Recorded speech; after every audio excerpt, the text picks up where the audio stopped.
Bonjour et bienvenue au Weekly Insights avec John Plassard. Cette semaine, je vous parle de conquête spatiale à côté de la sculpture Moon de Note Vital.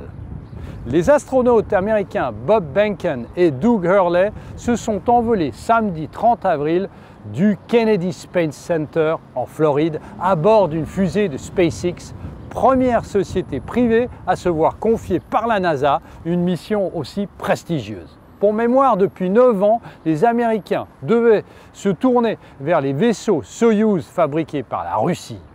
Au-delà de la nouvelle indépendance américaine se cache aussi une thématique qui pourrait forcément progresser dans les prochaines années. Morgan Stanley, par exemple, estime que l'industrie spatiale mondiale pourrait générer des revenus de plus de 1000 milliards de dollars d'ici 2040 contre 350 milliards de dollars en 2019.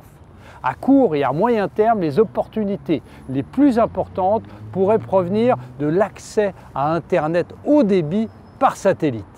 Aujourd'hui, le développement de fusées réutilisables pourrait bien marquer un tournant historique dans l'investissement spatial. SpaceX est devenu le lanceur de fusées américaines le plus actif, réduisant considérablement le coût de lancement des satellites tout en prouvant qu'il peut réutiliser les parties les plus précieuses des fusées en faisant atterrir les boosters. Il y a plusieurs façons d'investir dans cette thématique. D'abord, les volabilités. Après, le développement commercial et militaire. Si c'est une thématique dans laquelle nous nous refusons d'investir, force est de constater que le secteur militaire est un gros consommateur du développement spatial. Il y a aussi les satellites de communication ou encore les imageries et analyses de données.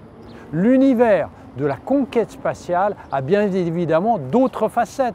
On peut notamment signaler les projets d'exploration sur la Lune ou Mars, ou encore l'exploration minière des astéroïdes sur lesquels nous ne nous étendrons pas aujourd'hui.